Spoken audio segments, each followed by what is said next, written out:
Bon ben voilà. Oh, ben, enchanté Fouad. Merci d'être venu et donc nous sommes à Hong Kong et donc je te laisse te présenter. Merci pour l'invitation. C'est un plaisir de témoigner ici. Donc, alors pour te présenter un peu mon parcours, moi, ça va faire pratiquement au mois de novembre prochain 7 ans que je suis à Hong Kong. Donc bientôt la Et PR. bientôt le PR. D'ailleurs, j'ai postulé, j'ai apply la semaine dernière. Donc, Ah j'ai ouais. déjà reçu le courrier. Puis ils m'ont dit, voilà, prends ton temps, etc. Ça va arriver, donc on verra. Et puis, pour donner un peu mon parcours, moi, avant, j'étais donc à Paris. Ok. Et je travaillais, donc j'ai fait une école de commerce. Avant, j'ai fait une école d'ingénieur. Et puis, donc je travaillais à la Défense, en banque. Ok. Et puis, donc j'ai fait 4 ans en banque. Et puis, au bout de ces 4 ans, on m'a proposé une opportunité, donc soit à Londres, soit à Hong Kong. Donc, j'ai accepté Hong Kong. Et puis, donc, j'ai une mobilité entre guillemets internationale. Et puis là, ça va faire 7 ans que je suis à Hong Kong. Et Ok. j'ai pas vu le temps passer. Donc ça te plaît? Super, ouais, pour le moment, super. Météo magnifique. Ok. Et puis, ouais, on est toujours occupé. Il y a pas mal de choses intéressantes à faire. Donc, voilà, on se plaît bien ici. Bon ben c'est bien. Prêt à rester. Prêt à rester, voilà. Ok. Et donc si on parle un petit peu d'immobilier, Oui. t'as commencé dans l'immobilier il y a longtemps. Oui. Comment Alors, ça se passait? comment j'ai commencé dans l'immobilier? Alors, moi, je m'étais fixé un objectif d'acheter un bien immobilier. À l'époque, je m'étais mis une target, genre à 30 ans, il faut que j'ai mon premier bien immobilier. Ah ouais. Et du coup, à l'époque, quand j'étais toujours en France, je crois que c'était en 2015, j'avais pas mal d'amis qui avaient acheté des biens immobiliers, dont le neuf. Ouais. Et du coup, à l'époque, j'avais acheté, donc on m'avait prospecté. Je crois qu'il y avait 2 cabinets de gestion de patrimoine à l'époque qui m'avaient prospecté. Et du coup, j'avais bien avancé avec l'un des cabinets. Et du coup, j'avais investi dans un premier bien. À l'époque, c'était en Pinel. Ok. Parce que je travaillais en France et du coup, j'étais imposé en France. Et à l'époque, on voit les premiers avis d'imposition, etc. On se dit qu'il serait peut-être intéressant Ouais. d'investir dans la pierre plutôt que de dépenser, entre guillemets, en impôts. Et du coup, en 2015, j'avais acheté un bien immobilier sur la région lyonnaise Ouais. et qui avait été livré 2 ans après. Ok. Voilà. Et Lyon, tu connais ou... Alors Lyon, je ne connaissais absolument pas. Par contre, je sais qu'à l'époque, Lyon, c'était une des zones économiques la plus dynamique de France. Ouais. Donc il y avait Paris, il y avait Bordeaux-Lyon. Il y avait aussi Marseille aussi qui se dégageait dans le classement. Et je me suis dit, bon, sur le long terme, Lyon, c'est une valeur sûre. Et en plus de ça, j'avais un ami qui venait de Lyon, qui s'était installé sur Paris. Et quand j'avais discuté avec lui, il m'a dit, ouais, le quartier, il est en totale transformation. Effectivement, quand j'avais analysé les plans, en dehors des plans de l'appartement, j'avais vu que sur l'avenue était en transformation.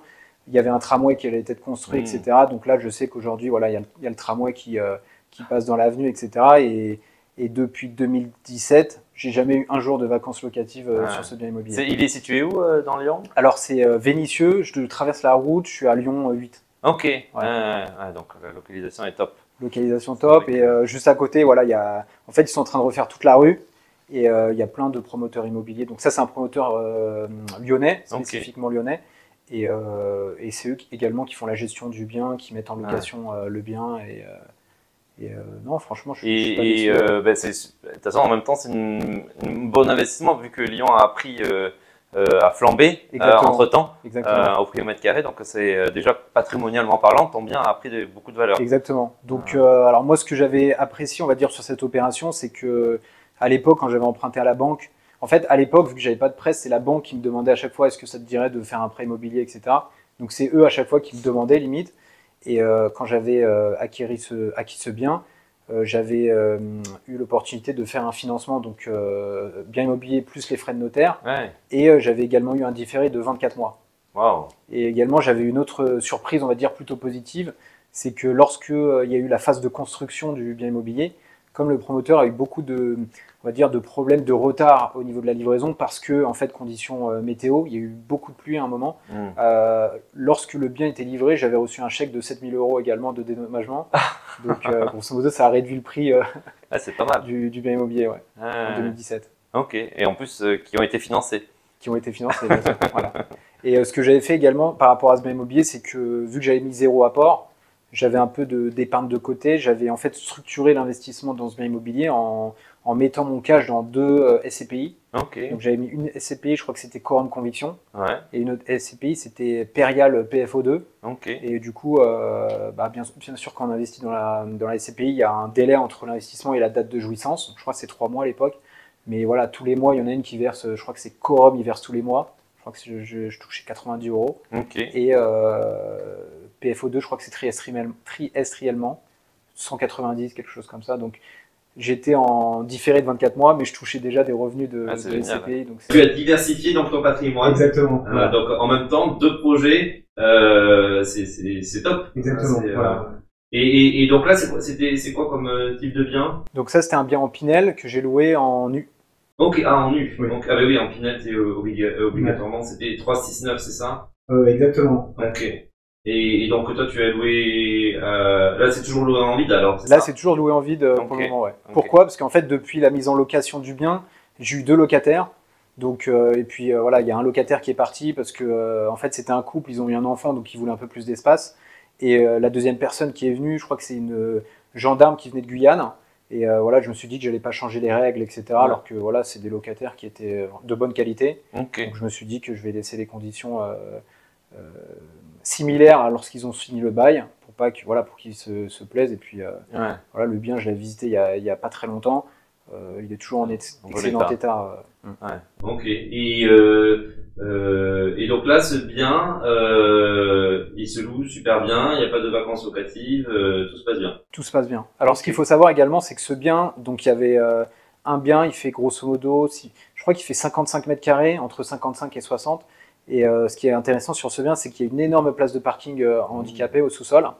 Donc je crois que c'est la plus grande place de parking dans tout le sous-sol. Et en fait, ce qui est intéressant aussi, c'est que lorsque j'avais visité ce bien pour la réception du bien, donc voilà, il y a toujours un jour de réception, on doit voir s'il y a des défauts, etc. Ouais. En fait, au départ, il s'était trompé, il voulait m'allouer une autre place de parking. Et je crois qu'il s'était trompé, et du coup, je m'étais dit, lors de la signature, attends, je crois que j'avais une place de parking un peu exotique par rapport aux autres. Et après, ils m'ont dit, effectivement, tu as raison, etc. Et on va te réallouer ta place, en fait, que j'avais dans l'acte authentique, en fait. Du coup, il y a un autre locataire il y a un autre propriétaire qui est un peu déçu parce que oui, il a récupéré sa vraie place. Mais ouais, non, super. Franchement, le projet est bien maintenu. Au rez-de-chaussée, il y a une agence caisse d'épargne. Voilà, c'est vraiment correct. C'est vraiment très bien. Donc je suis satisfait. Et est-ce que, parce que comme entre-temps il y a eu le plafonnement des loyers à Lyon, est-ce que toi tu as été impacté, sachant que tu louais en Pinel? Je sais pas si quand t'es parti, après t'as continué de louer en Pinel. Alors, ce qu'il faut savoir, c'est que quand je suis parti, je suis sorti du système Pinel. J'ai toujours gardé, on va dire, j'ai pas réaugmenté je crois que le loyer, en fait, il a augmenté par rapport à l'inflation entre un locataire et l'autre. Mais je sais qu'aujourd'hui, je pourrais l'augmenter facilement de 80 €. Et on n'a pas forcément voulu choisir sur on n'a pas voulu aller sur ce terrain-là. Pourquoi? Parce que ce qu'il faut savoir, c'est que au moment où j'avais un changement de locataire, en fait, il y avait d'autres programmes qui venaient d'être livrés. Et du coup, il y avait beaucoup de biens immobiliers dans le secteur qui étaient mis en place à la disposition sur le marché. Et du coup, si moi j'augmentais, forcément, vu qu'il y avait pas mal d'offres sur le marché, il y avait un risque que je ne loue pas. En tout cas, pour celui pour celui du service gestion. Donc je l'avais écouté, puis après, effectivement, c'est vrai que ça s'est loué très rapidement. Donc t'as joué sécurité. Voilà, ouais. Ok. Et donc à aujourd'hui, entre le crédit, les SCPI que t'as acheté et le loyer, t'arrives à peu près à être à la balance, ou tu dois mettre un effort d'épargne tous les mois? Alors ce qu'il faut savoir, c'est que après, forcément, comme j'avais un différé de 24 mois, en fait j'avais des intérêts intercalaires, etc. qu'il fallait prendre en compte. Mais que ce qu'il faut savoir, c'est que pendant les années Covid, là où on avait des taux qui étaient exceptionnellement bas, j'en ai profité pour renégocier le crédit à la baisse. Donc je crois que je suis passé de... Alors je sais plus si j'étais à 1,8, etc. Mais là je suis passé, grosso modo, je crois que je suis à 1,3 sur le prêt. Donc là, avec les SCPI... Il va y avoir des jaloux. Voilà. Donc entre le prêt, le loyer, je crois que sur ce bien, je touche plus de 550 € de loyer. 550 € de loyer avec les SCPI. Je crois que j'ai un différentiel. Le crédit, là, il est à 1020 €. 1020 €, donc je suis à 550, plus 80 € de quorum, plus grosso modo 190 divisé par 3. Ouais, je rajoute. J'ai un petit, on va dire, cash flow négatif. J'ai un mini effort d'épargne à faire, mais c'est très minime. Ok. Et donc après avoir fait ces achats, t'es arrivé en Hong Kong? Donc en 2017, exactement. Donc en 2017, je crois que c'était en novembre 2017 que je suis arrivé à Hong Kong. Donc au départ, je voulais prendre mes marques, etc. Je me suis dit, bon, je vais à Hong Kong, je vais être là pour 1 an, 2 ans, je sais pas. Bon, là, ça va faire 7 ans. Et je crois que c'est 2 ans après, je suis parti dans une...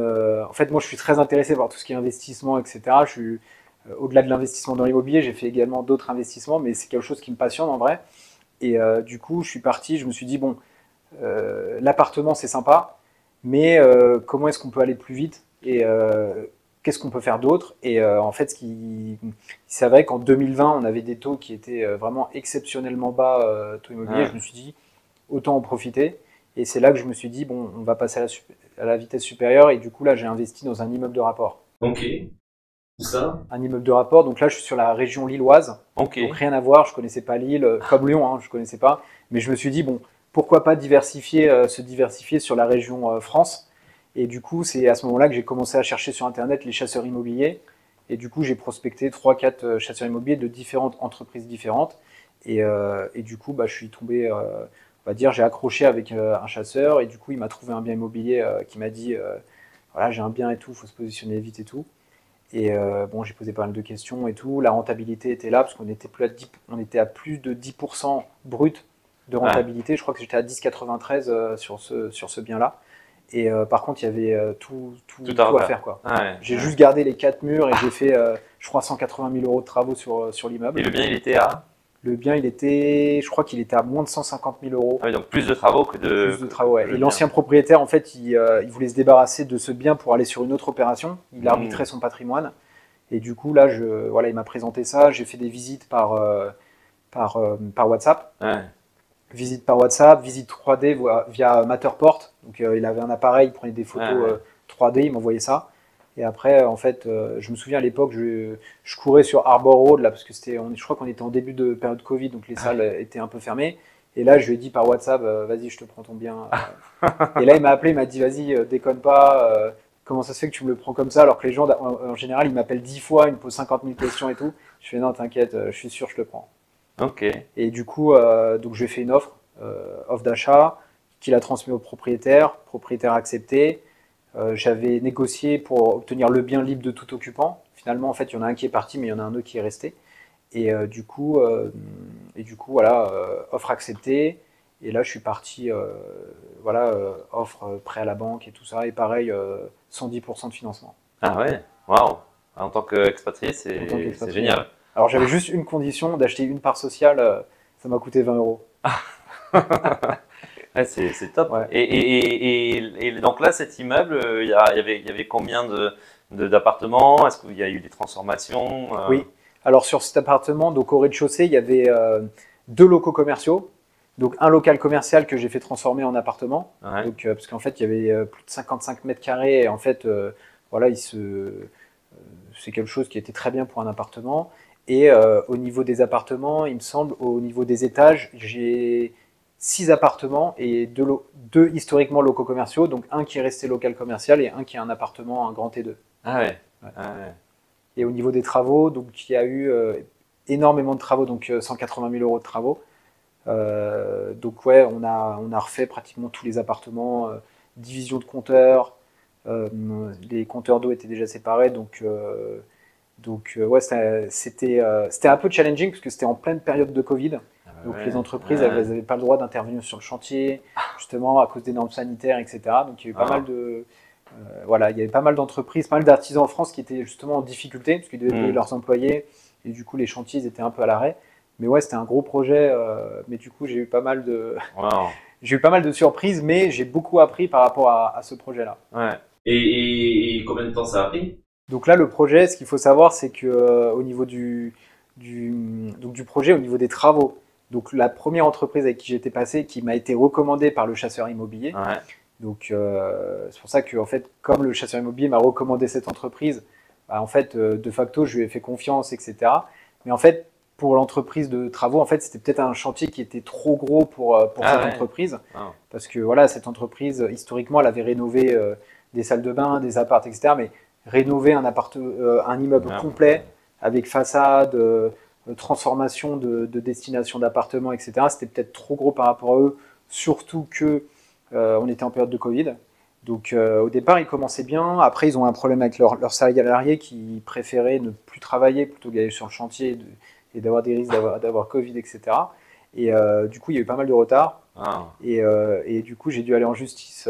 Non. Ah ouais. J'ai dû aller en justice par rapport à cette entreprise. Donc, Ils ont fini, grosso modo, là, à l'heure actuelle, ils ont fini 99% de tous les travaux. Ouais, parce que c'est pas encore fini là. Alors, ce qu'il faut savoir, c'est que j'ai gagné un procès, mais je suis parti en appel et il y a un appel au mois de novembre par rapport justement à ces petits 1%. Mais mis à part ça, bon, l'immeuble il tourne très bien. Ah oui, donc il est livré. Ah oui, bien sûr, il est livré, mais il manquait quelques petites choses. Ah ouais. Il manquait quelques petites choses et du coup, j'ai dû refaire certains postes par une autre entreprise. D'ailleurs, une entreprise que j'avais connue via un autre immeuble que j'ai acquis après. Ouais. Parce que là, c'est le premier immeuble, mais après, j'en ai acquis 2 en fait. Ok. Et du coup, j'ai dû faire déplacer un artisan d'une région, donc Grand Est, sur la région lilloise. Parce que eux, voilà, quand ils arrivaient, ils finissaient tout. Et du coup, il y avait une urgence qu'ils interviennent, parce qu'il y a eu quelques petites fuites d'eau. Ah ouais. Donc, ils sont intervenus, voilà. Donc, parce que le chantier s'est arrêté, c'est ça? Et donc, tu as fait intervenir d'autres artisans où ils ont quand même continué après par la Alors, ce suite. qui s'est passé, c'est quoi? C'est que, en fait, au niveau de cette entreprise, le problème d'organisation qu'ils avaient, c'est qu'ils commençaient des travaux, mais en fait, ils acceptaient d'autres chantiers. Donc, en fait, au lieu de se focaliser sur un chantier à 100%, en fait, ils étaient là, 20% ici, un autre chantier là-bas, et du coup, en fait, ils n'étaient jamais concentrés. Et du coup, à un moment, voilà, à chaque fois, ils revenaient sur le chantier, ils repartaient, et du coup, moi, j'étais obligé d'appeler, on en est où. Et à un moment, vu que moi, j'avais plus le temps, parce que je voulais justement continuer sur d'autres opérations immobilières, bah, j'ai lancé commandement de reprise de travaux via l'huissier de justice. Et puis après, quand ils recevaient le document de l'huissier de justice, c'est là qu'ils m'appelaient, ah non, mais on va reprendre, etc. Et en fait, j'étais toujours obligé de mettre la pression via l'huissier de justice. Je crois que j'ai fait 2 ou 3 commandements avant qu'ils puissent reprendre. Et du coup, là, j'ai dit, bon, écoute, on perd trop de temps. Donc là, j'ai engagé un avocat, qui est d'ailleurs très bien. Et donc, huissier, commandement de reprise de travaux, etc., constat huissier, tribunal région lilloise, condamnation. Et du coup, là, il y a une condamnation. Bon, il m'a quand même remboursé les frais de justice au titre de l'article 700. Ouais. Et du coup, là, normalement, il devait reprendre et finaliser en fait cette dernière partie avant fin avril, ce qui n'a pas été le cas. Mais là, du coup, j'avais anticipé avec l'avocate. Et du coup, là, on part en appel au mois de novembre pour faire condamner. Et, bon, a priori, on devrait remporter la condamnation parce que l'entreprise n'a pas constitué d'avocat. Voilà, je suis plutôt confiant par rapport à ça, mais bon, c'est des petites aléas comme ça de l'immobilier qui font partie. Oui, surtout avec un chantier aussi important, voilà, c'est compliqué. Et puis il y a de l'humain derrière, c'est pas des robots. Voilà. Et donc en coût, tu as eu des surplus, vu que tu as dû faire intervenir d'autres personnes, mais si tu as gagné, est-ce que tu es à peu près dans ce que tu avais prévu en fait, Oui. Alors en fait, ce qui est intéressant avec les biens immobiliers que j'ai, hors le premier appartement, c'est que par exemple, vu que là je suis dans une rentabilité je crois que j'étais à 10,93, en fait les loyers que je touche me permettent de payer tout ce qui est frais annexes, frais d'avocat, frais d'huissier, frais comptables, parce que j'ai également délégué la gestion comptable. Et du coup, voilà, si demain, ce qu'il faut savoir aussi, c'est que dans le cycle de vie d'un bien immobilier, il y a toujours des petites rénovations, changer un ballon d'eau chaude, changer une porte, etc. Donc tous ces coûts-là, en fait, sont absorbés par la gestion la gestion locative, et les loyers en fait couvrent bien entendu dans un premier temps le remboursement du crédit, parce que là je crois qu'on est sur un crédit à 1500 et en fait les loyers couvrent complètement toutes ces charges là, donc à la limite j'ai même pas besoin de gérer, c'est géré en automatique. Mais bon, moi après j'aime bien aussi gérer mes biens et tout ça, et du coup non, ce bien il tourne, j'ai envie de dire il tourne bien. Et ce qui est intéressant aussi, c'est que j'ai un ami qui a acheté à 500 mètres également de ce bien immobilier. Donc, et vu que lui, il est en France, demain, si je lui dis, ouais, est-ce que tu peux passer voir quelque chose, etc., voilà, il peut assez facilement se déplacer. Et puis, voilà, c'est un peu mes yeux localement. Il me dit ce qui se passe. Et puis, pareil aussi, j'ai délégué la gestion immobilière à une agence qui se trouve proche du bien immobilier. Donc, c'est assez facile pour la mise en gestion immobilière, les visites. Si demain, il y a un problème, ils peuvent se déplacer rapidement. Et du coup, voilà, j'ai préféré tout déléguer à des professionnels dont c'est le métier. Même si maintenant, j'ai acquis les connaissances pour gérer un bien, pour gérer les travaux, etc. Donc ouais, c'est intéressant. Ouais, c'est sympa. Et donc là, tu loues, il y a donc le local en vide, l'appartement meublé, c'est ça, et en haut.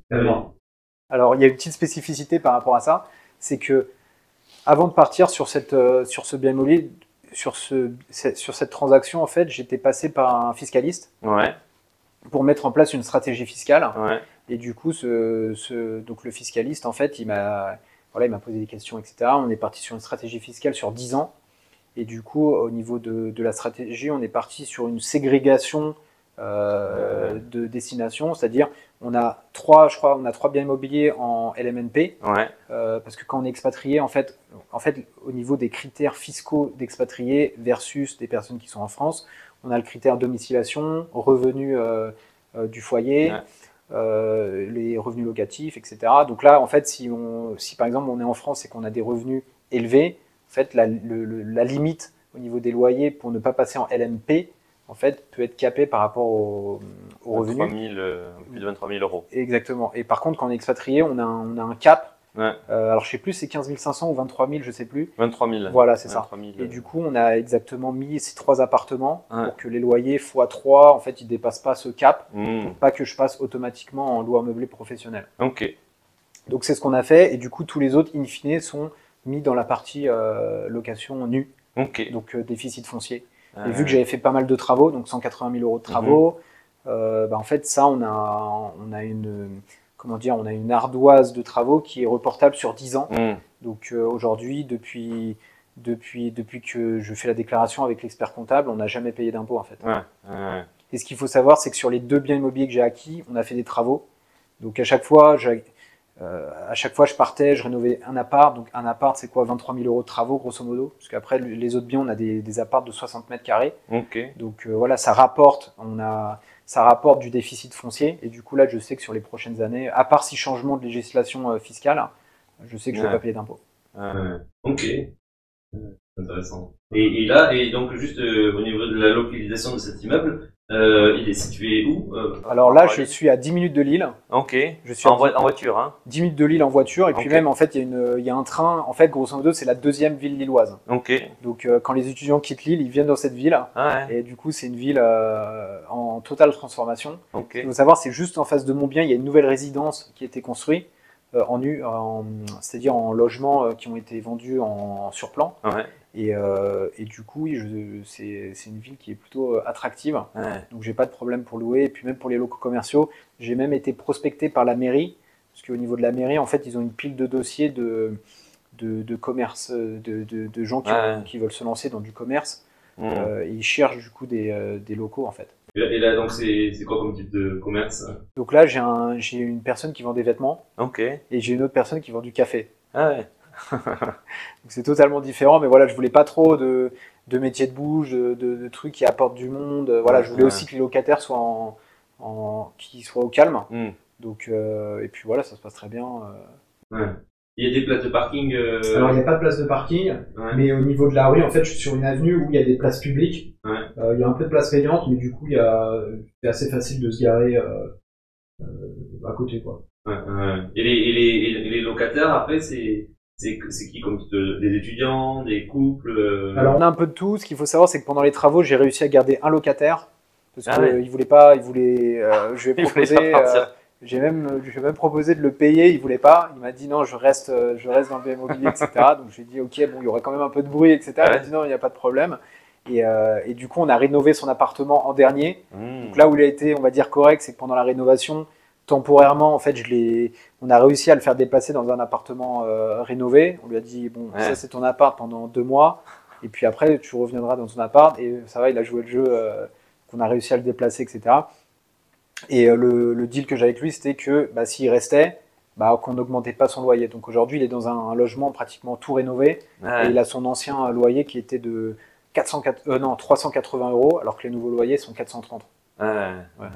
Donc ça passe bien. Donc lui, je crois qu'il travaillait dans le bâtiment. Après, effectivement, il y a des étudiants, parce qu'en fait, à côté, il y a une école d'infirmières, d'infirmerie, etc. Donc il y a ça. Et puis après, il y a des jeunes cadres. Il y a des jeunes cadres, je crois qu'il y a un cadre dans la santé.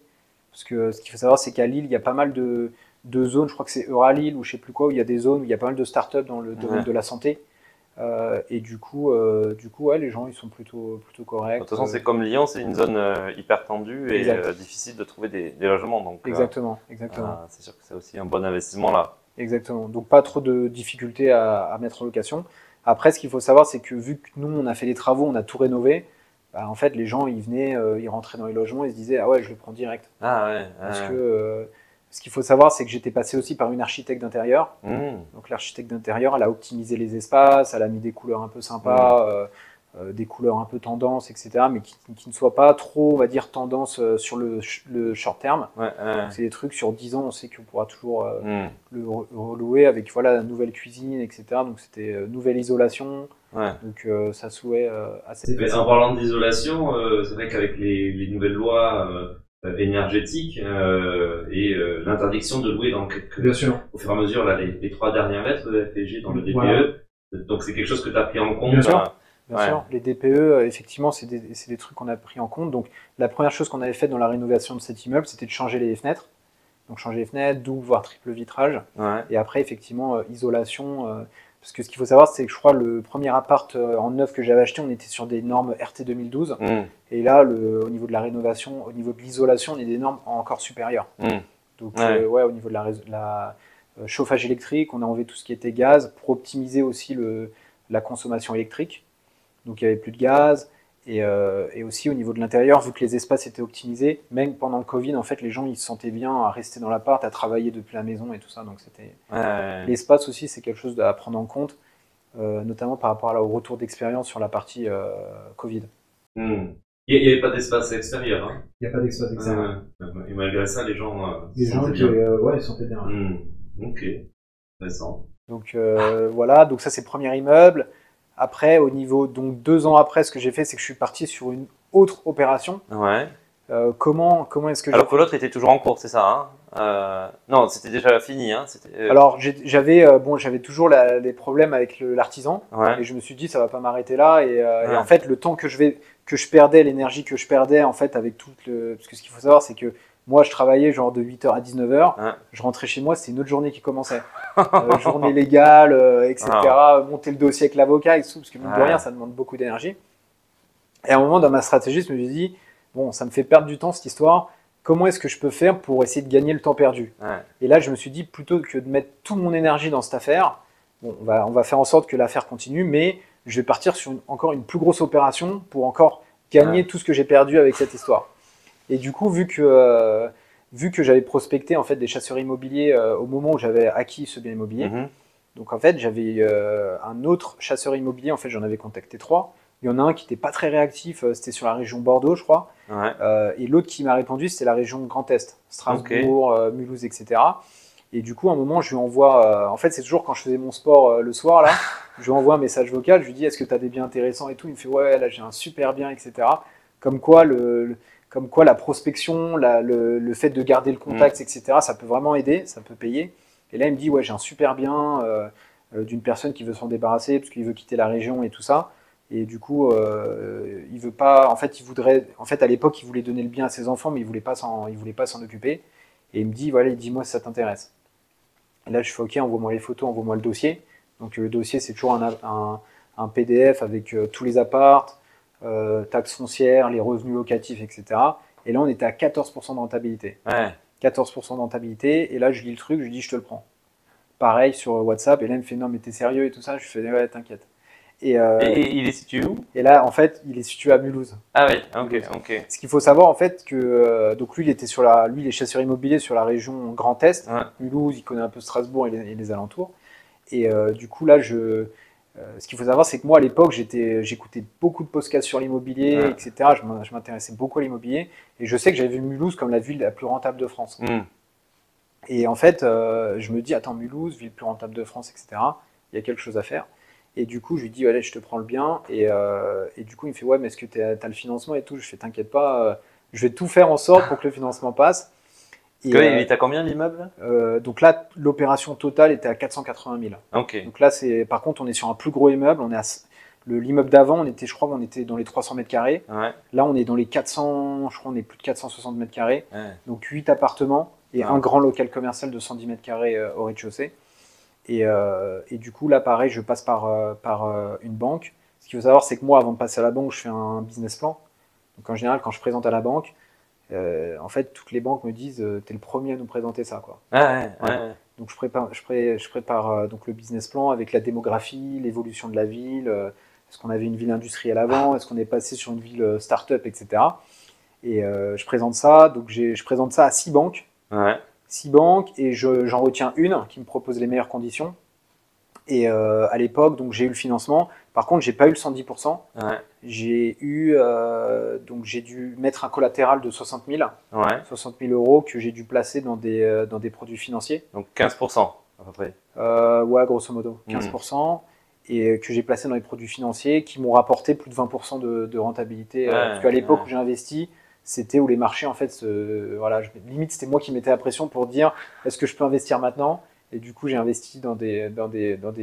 En fait, c'est des fonds index avec des sous-jacents actions. Okay. Et du coup, je sais, voilà, moi, ma zone de prédilection, c'est les US.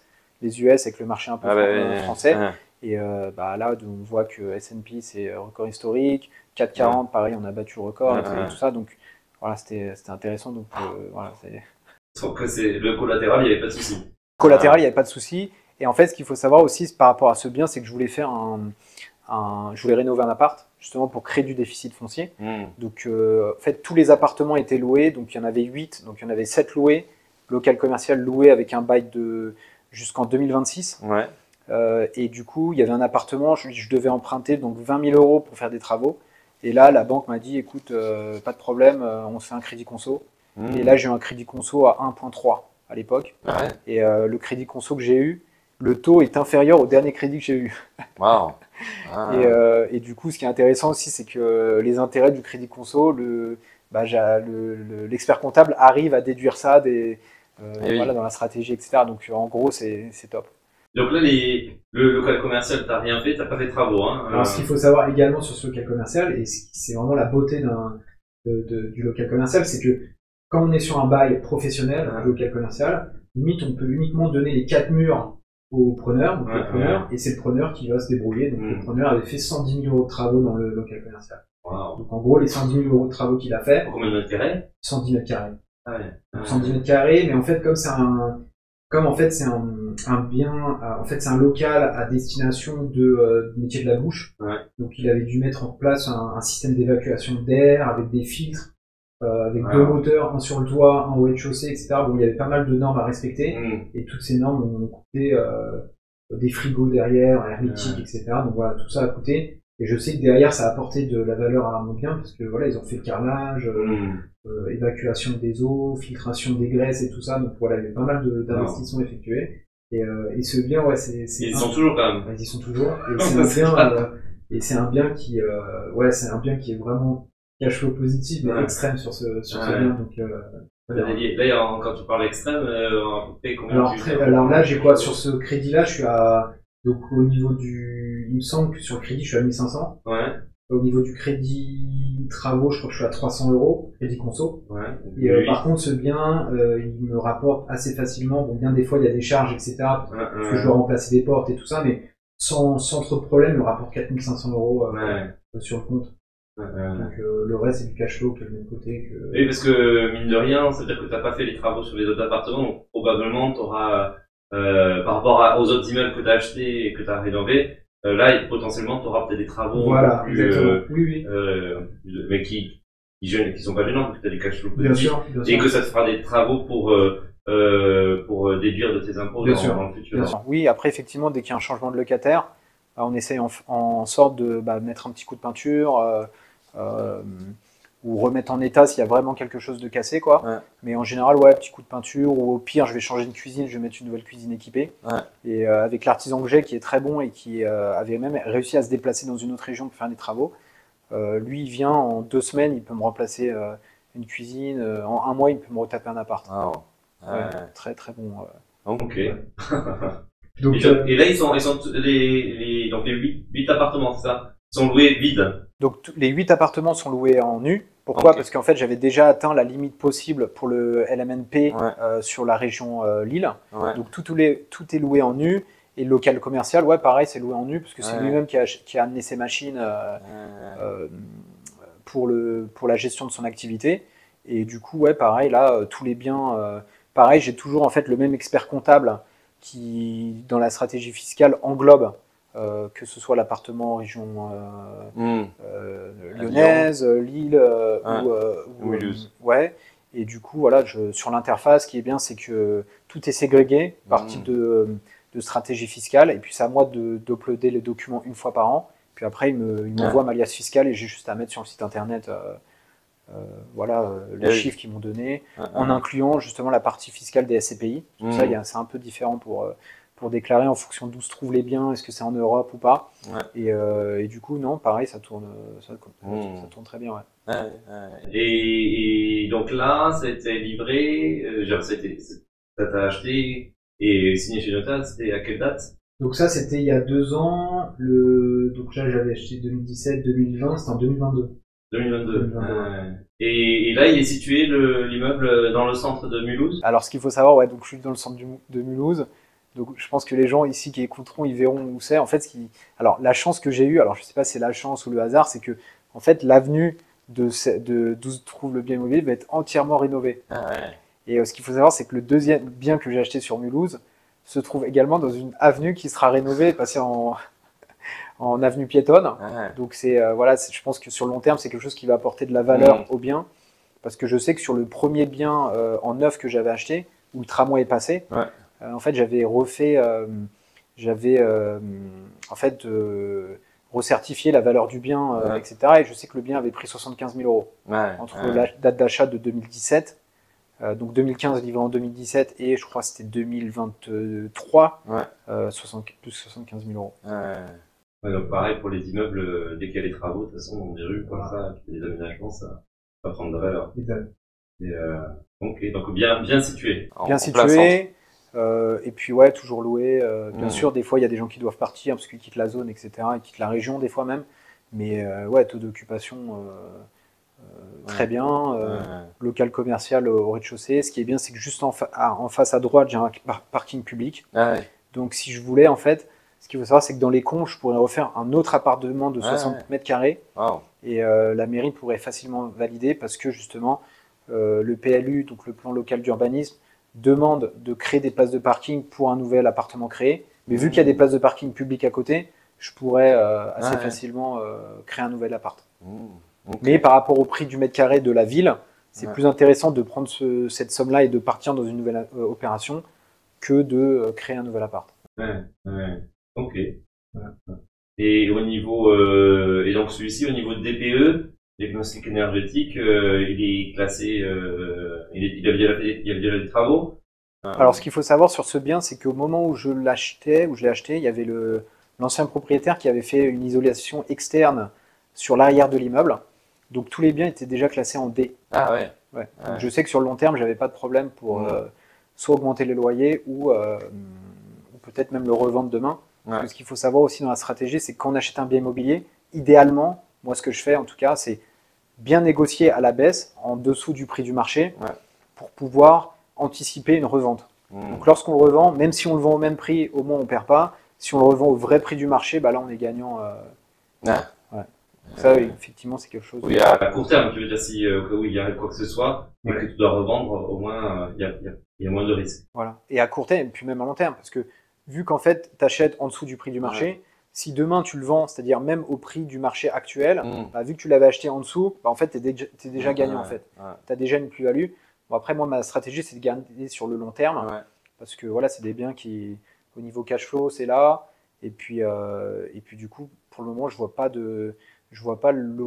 la nécessité de vendre ces biens, sachant que comme les taux négociés ont été des taux très attractifs, aujourd'hui, quand je vois dans certains pays de l'inflation à 4, 5, 10%, en fait, le fait d'avoir acheté des biens immobiliers avec un taux très avantageux, en fait, permettent de se hedger contre l'inflation, donc de se couvrir contre l'inflation.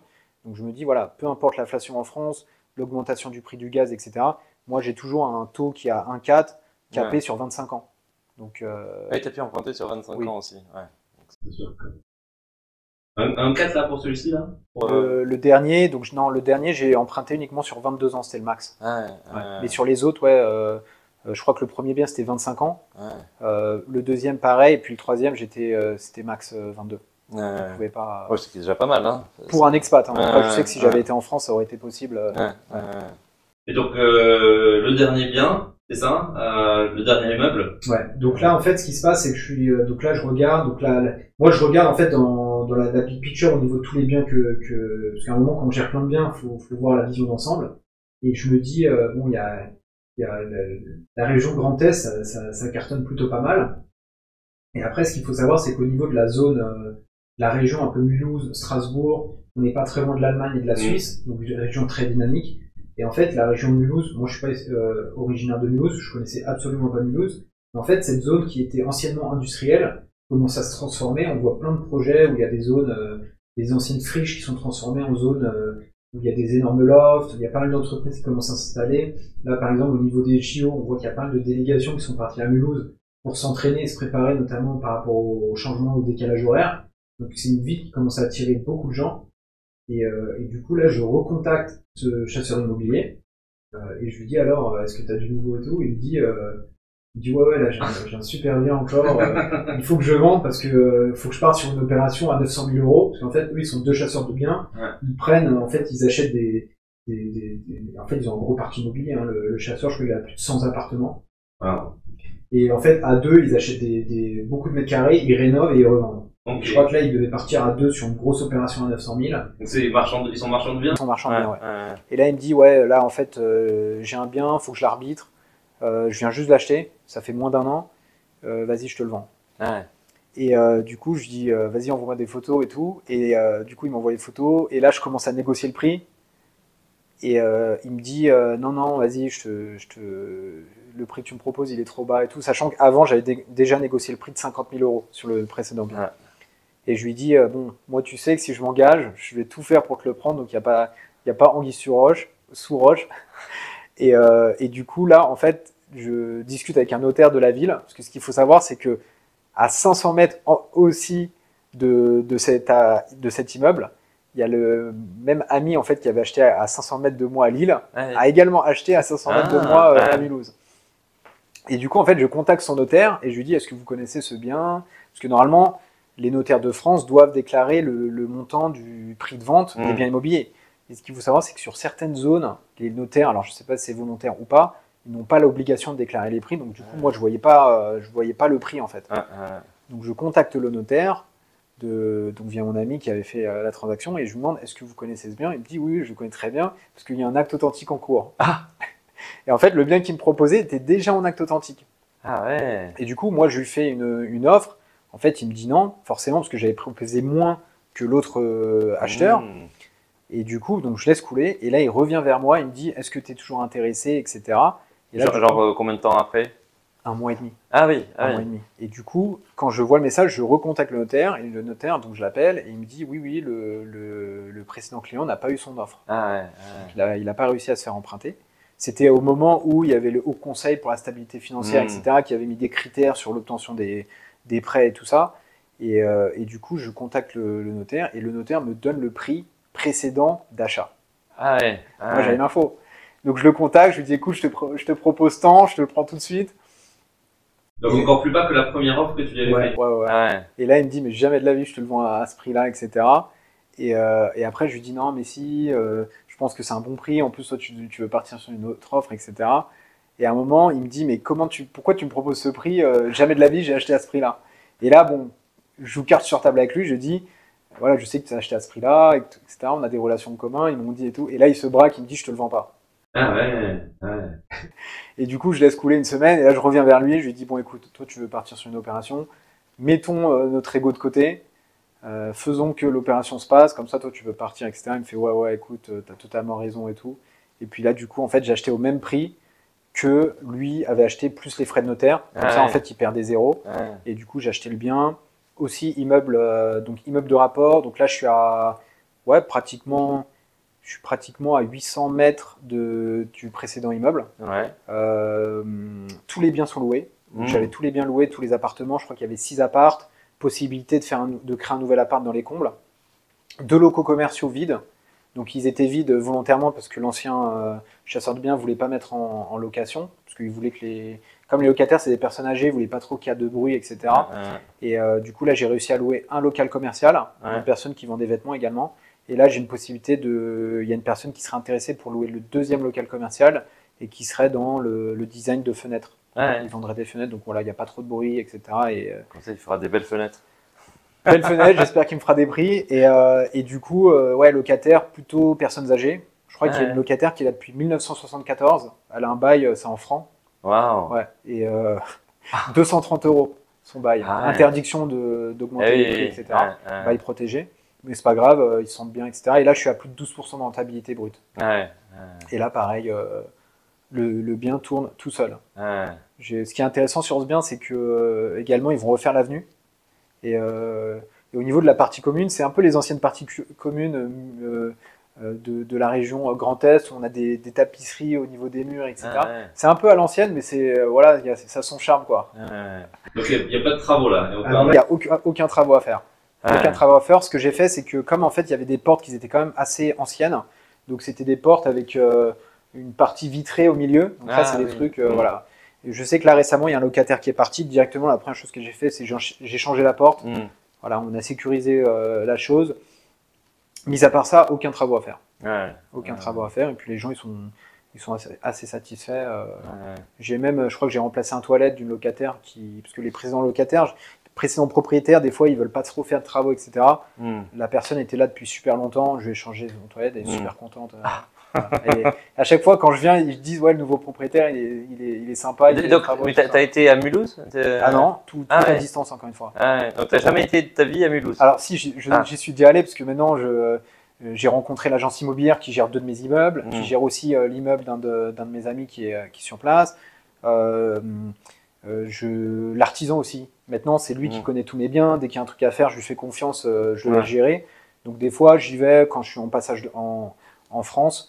Je prends le train, j'y vais, ne serait-ce que pour voir localement les biens. Et puis des fois, on me fait visiter aussi d'autres immeubles sur place. Et du coup, maintenant, je commence à connaître les agences immobilières. Les agents immobiliers commencent à me connaître. Parce qu'ils savent que quand je suis, on va dire, persuadé qu'un bien est intéressant, je le prends direct. Et on a parlé donc de ce dernier bien. Tu l'as financé avec la même banque que la précédente? Alors, ce qu'il faut savoir, c'est que tous ces biens immobiliers ont été financés par des banques différentes.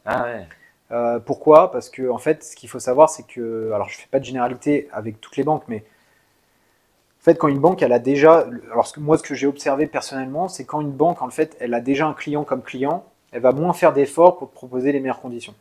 Par contre, quand c'est une nouvelle banque qui t'a pas encore comme client, elle va, j'ai l'impression que par défaut, elle te propose des meilleures conditions que la banque avec qui tu es depuis 10 ans, 10-15 ans, quoi. Donc là, ce qu'il faut savoir, c'est que je suis passé par une banque que j'avais sollicitée lors de la transaction précédente.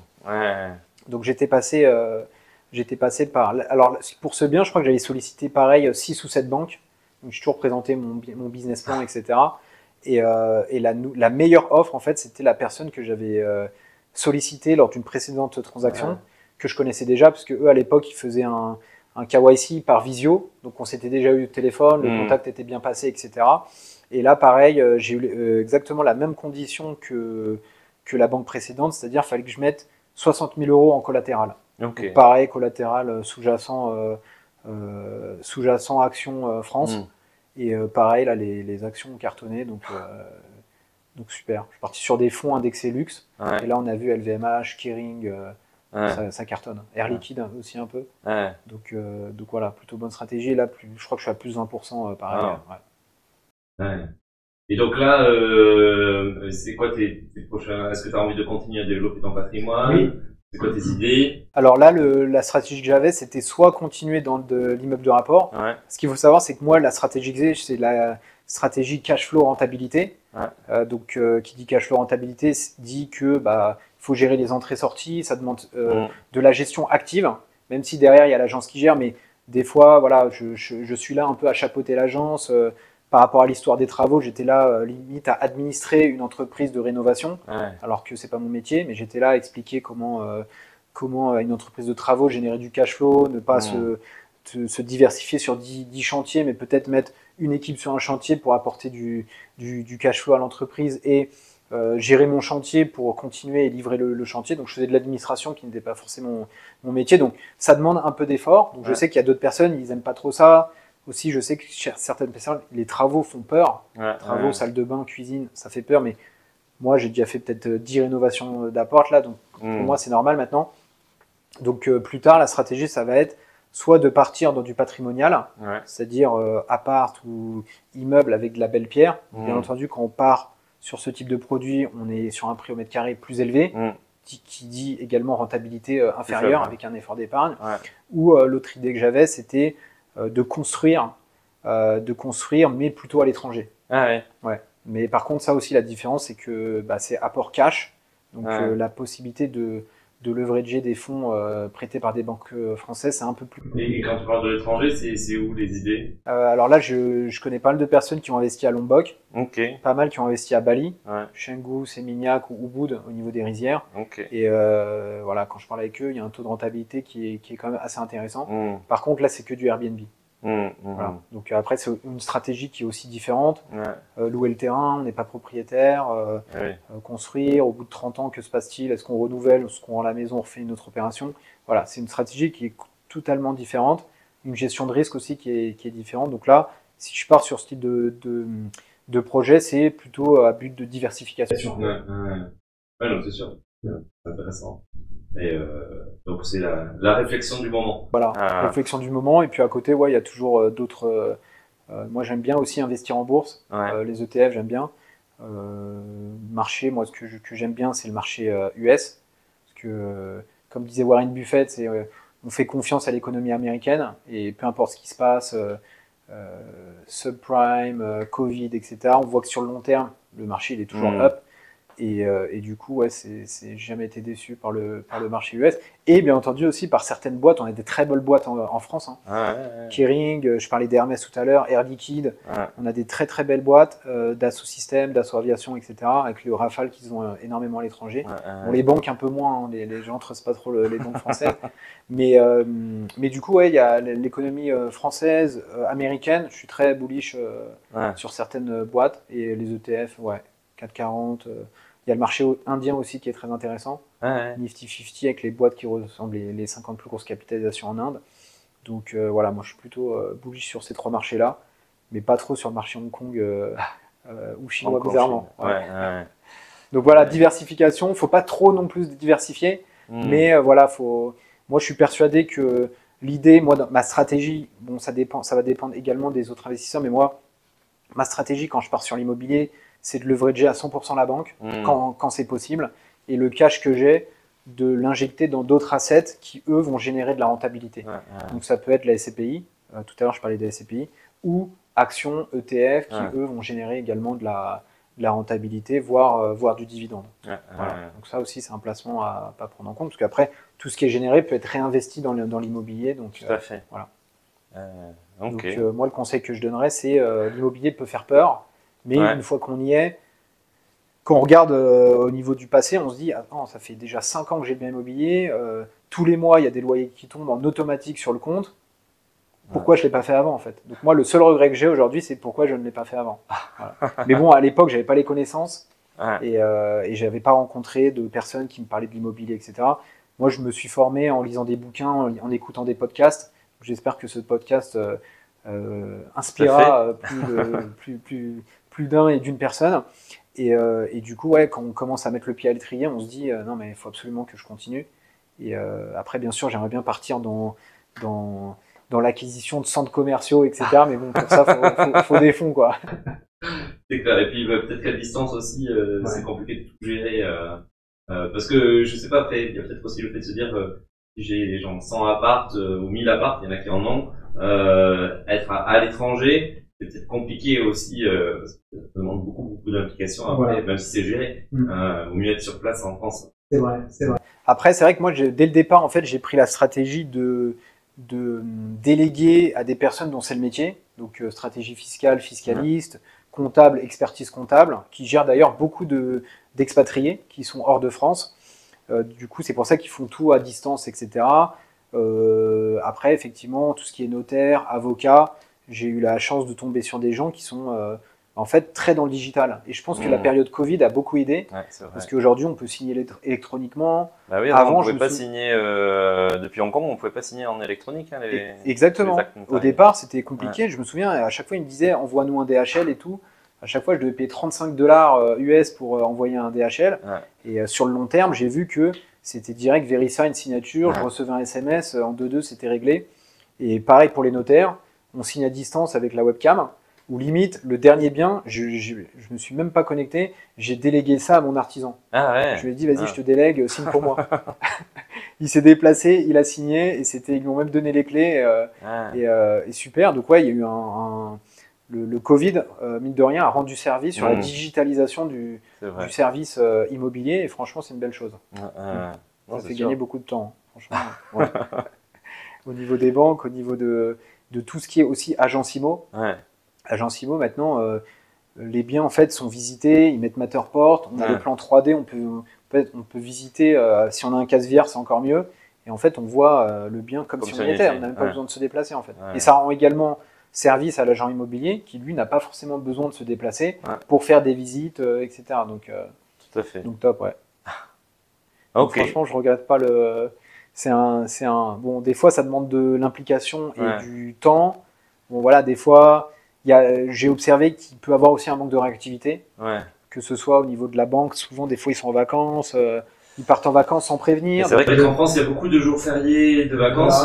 Il y a des périodes où il vaut mieux pas les contacter. Exactement. Et pareil, au niveau de la gestion, au niveau de l'agence, des fois, on demande un truc, ils mettent 3 jours pour répondre. Moi, je travaille en banque d'investissement, donc quand j'envoie un mail, j'attends d'avoir une réponse dans les 2-3 minutes, quoi. Donc des fois, je me dis, attends, ça fait une journée, 2 jours, que se passe-t-il? Et du coup, j'envoie, est-ce que vous avez bien reçu? Oui, désolé. Et puis ouais, moi j'appelle directement. Dès qu'il y a un truc, je décroche mon téléphone, j'appelle. J'ai déjà été dans des situations où, pareil, des fois, on a quand il y a un changement de gestion entre un ancien propriétaire et un nouveau propriétaire, j'ai l'impression que des fois les locataires traînent un peu des pieds pour mettre en place les nouveaux RIB, pour faire les virements, etc. Et voilà, des fois, je vois que l'agence, ils sont pas très réactifs, etc. Moi, j'appelle direct. Bonjour, est-ce que tout va bien, etc. Et voilà, des fois, je mets un peu le pied à l'étrier, mais une fois que la machine tourne, tout va bien. Et des fois, voilà, moi, je vais juste intervenir pour essayer d'optimiser certains process. Mais après, une fois que c'est optimisé, je fais confiance à la gestion, peut-être même à l'expertise comptable. Des fois, par rapport à leur site internet, je leur remonte que pour les expatriés, ce serait bien qu'ils mettent telle option, et ils nous disent, et après, l'année d'après, en fait, ils mettent en place ces informations, et du coup, moi, ça m'aide à déclarer plus facilement ou à mettre en place à uploader les documents sur leur interface plus rapidement. Parce que aussi, ce qui est un peu embêtant, c'est quand on gère beaucoup de biens immobiliers, il faut être très organisé pour tout ce qui est gestion des documents. Oui, parce que là, ça fait pour chaque bien, il y a chaque chaque bien, chaque appartement. Après, des fois, il y a des interventions de maintenance dans des apparts, donc il faut classer les factures et tout ça. Donc ça faut bien organiser. Après, pour tout ce qui est prêt, etc., faut bien classer, il faut bien expliquer aussi à l'expert pour qu'il puisse allouer un pourcentage au niveau des biens. Lui va prendre un crédit sur un immeuble, il va allouer X% au LMNP, X% en nu, etc. Donc voilà, il y a un travail d'éducation aussi pour que l'optimisation financière soit la plus parfaite possible. Donc il y a pas mal de travail par rapport à ça. Donc ça demande du temps. Faut être bien conscient. Faut être conscient de. Exactement. Voilà. Après, toi, t'aimes bien ça aussi. Donc, tu comptes pas forcément le temps, mais c'est important de le savoir. Exactement. Ok, on va finir là. Merci. Merci, Fouad. Merci pour l'interview.